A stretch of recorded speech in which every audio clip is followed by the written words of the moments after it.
West Podcast. Wrestling, entertainment, sports, and travel with your host, Moz. Yo, what up, what up, what up? It's another Saturday, and I am absolutely hyped. I'm amped today, just coming off of last night's All-Star Friday night at the Sportsplex in West Covina with my boys and gals from the ESPN LA radio station 710. Had a blast, hung out with old high school friends, so that's cool. Shout out to you, Liz and Vanessa. That was cool. And actually, there is video. I did a post-game interview video with a lot of the ESPN LA hosts that participated. So go check that out. That's on the YouTube under the Mott's West vlog. So without any further ado, we're going to get into the top news. The big story of the week was this. Okay, it was reported the other day that WWE has strong interest in wrestler Nick Aldis, the national treasure. Now, Nick, as you guys know, it's kind of odd that it comes out at this time because later on today is TNA Impact Slammiversary. And Nick Aldis is scheduled to take on Alex Shelley for the Impact World title. So is that maybe a hint as to how that's going to go and to Nick Aldis' future with the company? We'll see. Next week I will have a full results recap of Slammiversary and let you know what's happening, give you any updates from there. Also, it was reported that Bayley, Fightful is reporting that Bayley had a knee injury during a match at a live event recently in Salisbury, Maryland. So we're going to see how that plays out. Right now, she's currently hanging out with Io Sky, the women's Miss Money in the Bank, plotting to take Asuka's women's world title at any given notice. So we'll see how that plays out. Also, that's actually it for the news today. So obviously Bayley in the weeks to come is probably not going to have a great week, but we're going to see which show is This week, the big now, as you all know, or you may not know, that there's wrestling on Monday, Tuesday, Wednesday, Friday, and now Saturday with AEW Collision. But we're going to go and review each of those days' shows. Basically, talk about the main event, the important part of the show that you need to see to know what's going on in the company as a whole. So we're going to go over each main event, each night of the week, and see which show is. So first we start off on Monday with Monday. Oh, again, I keep forgetting. It's Collision.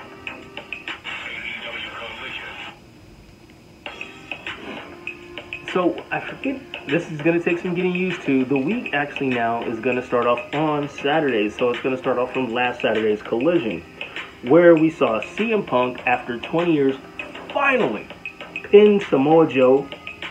And after the match, it almost looked like CM Punk and Samoa Joe were going to shake hands, maybe hug it out.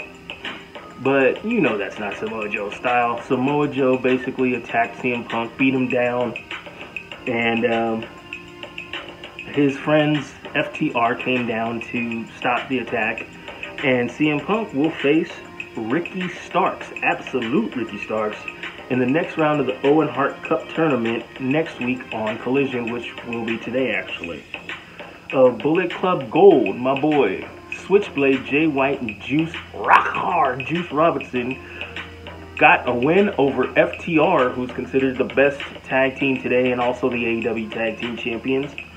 And because of that victory, they do get a shot, and they also agreed minutes after the match backstage with FTR to have a 2 out of 3 falls match next week on Collision for the AEW Tag Team Champions. So good luck to Bullet Club.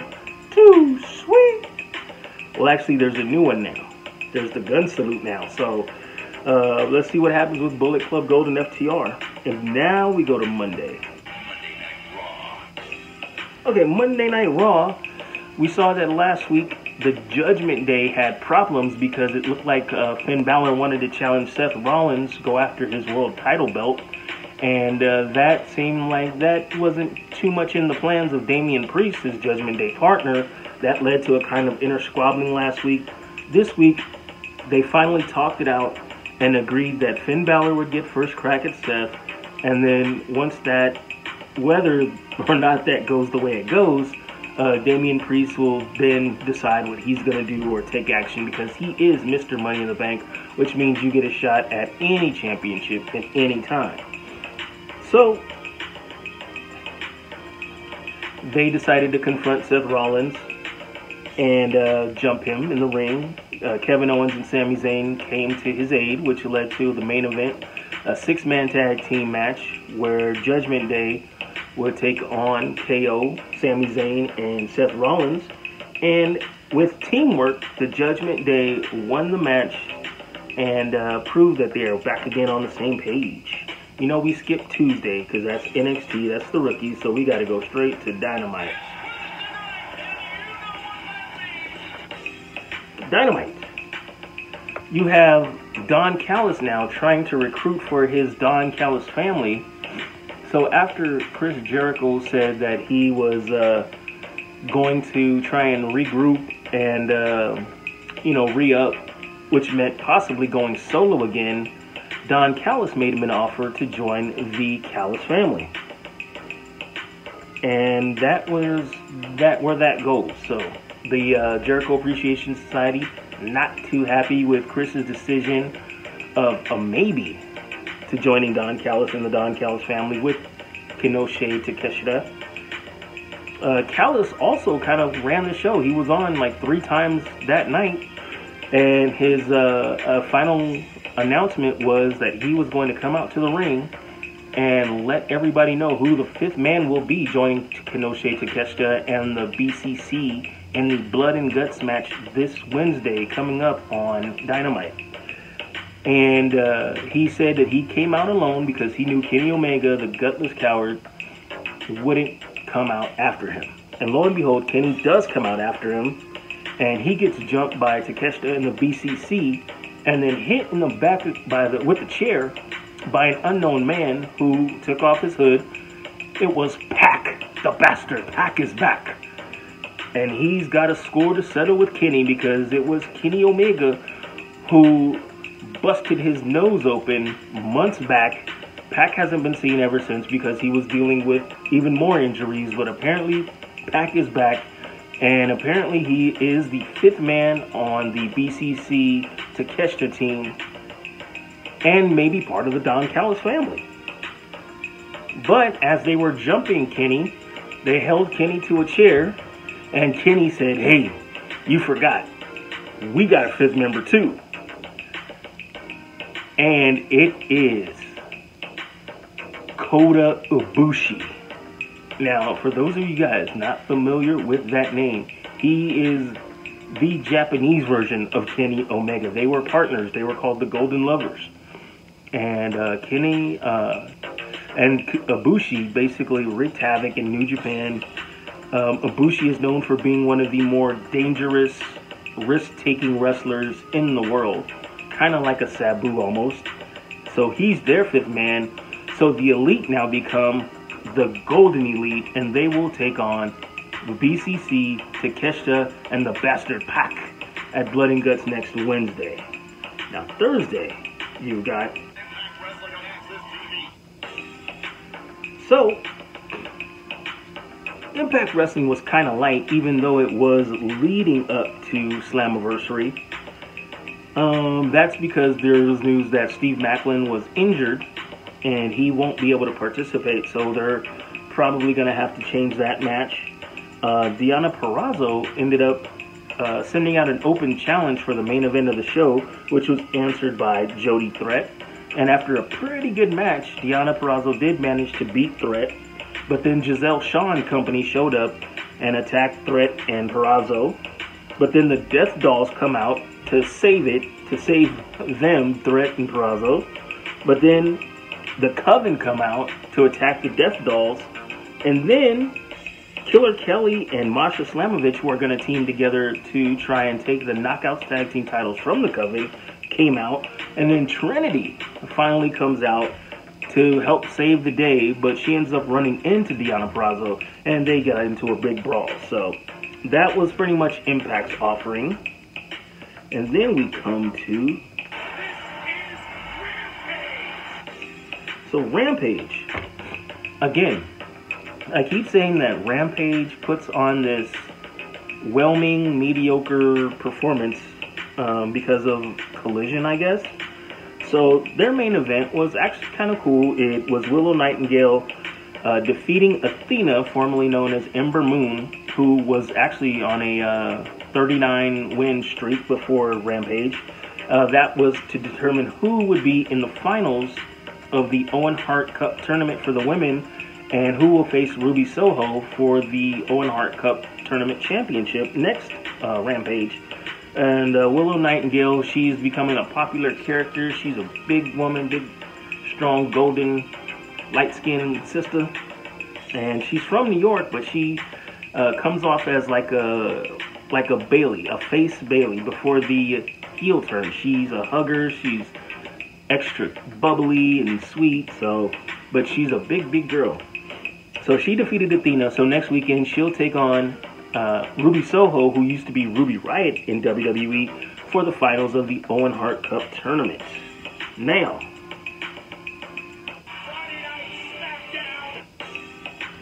so Friday Night SmackDown actually was pretty jam-packed. You have Jey Uso for the first time finally becoming main event Jey Uso all by himself. Came out to talk about the upcoming match, or he wants to have a match with Roman. Out come Paul Heyman and Solo. They're saying all of this is his fault, everything that happened with the bloodline. So then you have Solo basically try to attack Jey. And in the process, Paul Heyman gets kicked in the face by Jey. So yay Jey, I even applaud that one. Kudos to you. So next week on SmackDown, he's going to have a sit-down, apparently, with his cousin Roman, and they're going to talk about the quote-unquote rules of engagement, whatever that is. The main event, it was Bianca Belair finally getting her rematch against Asuka that she never got after losing the title. And, of course, you had Charlotte Flair, Bayley, and Io Sky at ringside in the audience watching. So Bayley and Io saw an opportunity to come in. Charlotte, trying to, help the situation, accidentally kicks Asuka. And then she's trying to help, actually, Bianca Belair because they have a truce. That goes haywire. Then Charlotte and Bianca basically took each other out. And right after Io and Bayley go after Asuka, she pops up, sprays Bayley with the mist, and runs out, escapes with her championship, and did not get cashed in on with the Miss Money in the Bank contract.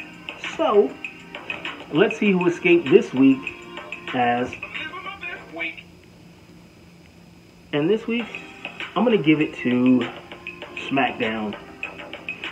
Well, actually, no, I take that back. I'm going to have to give it to AEW Dynamite, because this whole Elite and BCC thing with them bringing back Pac and then bringing in Kota Ibushi, this is going to be something to watch. So, I'm sorry, WWE. Although the Bloodline story is great, what you're doing with the women is great, AEW Dynamite is living its best week. And when we come back, going to have Mott Sweat Sports, and we're going to see what you're watching, and I'm going to talk about my travel. Peace. What up, y'all? This is Mott to the Mott Sweats Podcast. If you want to advertise here on the Mott Sweats Podcast, or run a promo, become a sponsor, have a question, comment, or just want to hit me up, you can find me on Twitter at Motts_West. That's MATTS_West. On Instagram at Mott Sweats Podcast, or MottsWestPodcast@gmail.com. Our coaching did a horrible job. The players did a horrible job. We got our ass kicked. That's the great thing about sports. You play to win. And I don't care if you don't have any win. Let's get into it. Mott's West Sports, Lakers, Rams, Dodgers. Let's see what's going on. Rams. There were rumors flying around in the offseason that with all of Matthew Stafford's injuries, they were trying to trade him and possibly bring in rookie quarterback from Georgia, Benford Stetson, whatever his name is.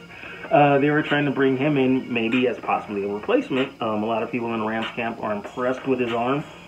The Rams, reported by Colin Cowherd, of all people, from somebody he knows close to the organization and the situation, says that the Rams actually tried to get Matthew Stafford to restructure his contract, which is like 49, I think 69 or 49 million, which is now guaranteed, which locks up Rams money.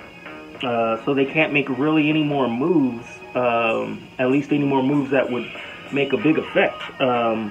The Rams were frustrated when Matthew Stafford apparently declined to do so, according to Colin Cowherd. So we're going to see where that leaves the Rams and what moves they make going forward. Lakers.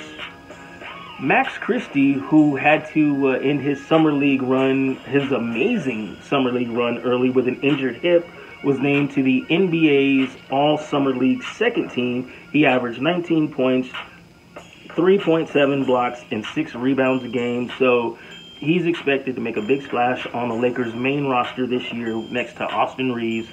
So that should be a great thing to watch.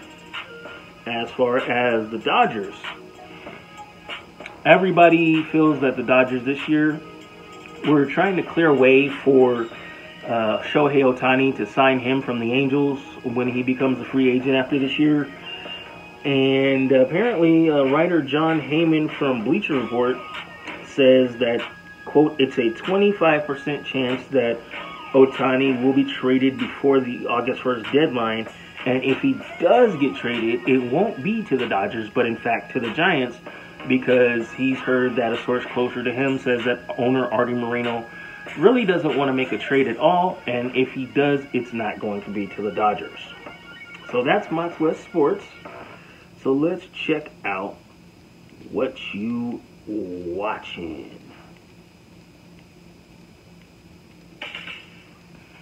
Alright.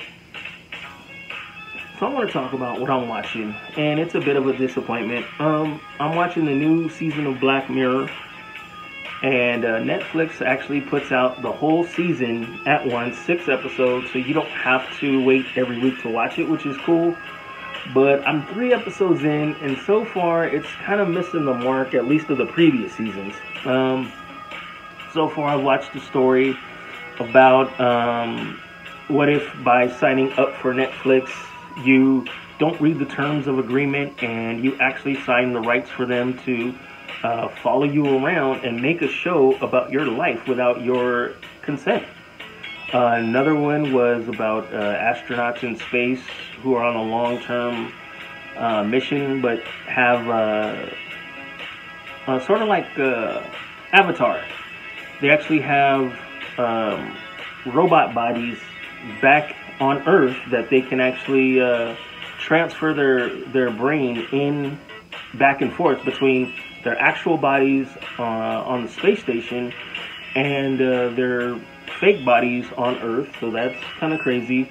And then there was a story about this lady who was a shoe salesman back in the 1970s who accidentally conjures up a demon who says they have to kill 3 people or the world will end in an apocalypse. So all those stories are, they on the surface are interesting, but they're just falling short. So you guys watch and you guys tell me. Hit me at Mott's West Podcast on Instagram or on the tweets at Mott's_West. So let's get to the good part. The travel.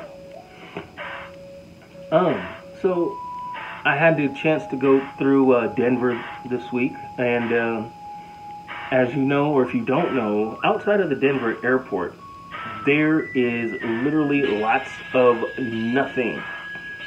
So I learned about this one train. It's like a Metrolink that goes outside of the airport, public transportation, And the day that I went, it actually happened to be free. So I took it outside of the airport, and I was hoping to find maybe a nice sit-down restaurant that was open because, I had quite a long layover. But instead, I found a taco stand that was in front of a mercado, or a meat market, or carniceria, I'm sorry. And it was called La Hormiga Taco Truck. And boy, did I hit the jackpot, and I am not sorry I did. If you're on the YouTube, you'll be able to see it. And when I go to a taco place, I judge it by two things: the taste of the meat, because anything you order there is going to be made with that same meat, the carne, the pollo. I don't do pork. So, and then I judge it by the sides and the toppings that you can put on it. By this, I mean, some places just have radishes, other places have radishes and cucumbers, just to kind of put on the side, throw some salt on it to eat with your taco. This place had the spread. I'm telling you, man, they had different types of onion salads, mango salsa. They had a coleslaw there that was kind of free. It was like a fresh summer slaw. They had some kind of plants in a pot that I didn't even know what to do with. But this thing, they had a full on. It was like Sizzler for tacos, man. So I'm glad I ate there. Had some carne asada and some chicken. Had some pollo. Both were delicious, and there's enough sides that you can just use, and you can make even tacos out of the sides too. They have the grilled onions, the grilled jalapenos. Delish. And I also happened to go through Vegas, and I tried to hit my old taco spot, Tacos Mexico, but couldn't make it there. So I got stuck going to Tacos El Gordo, and I'm gonna say it's overrated because of the weight and the price. They charge you more than what you would have to pay for at another taco place because they're on the strip and they're very, very busy. So that's why I have a knock on Tacos El Gordo. Other than that, they are pretty good actually. So that's my travels. I'm trying to hit maybe Orlando coming soon, and then I'm trying to hit St. Louis again coming soon. So we'll see where that goes. Till then, I'm going to be out until next week. Peace.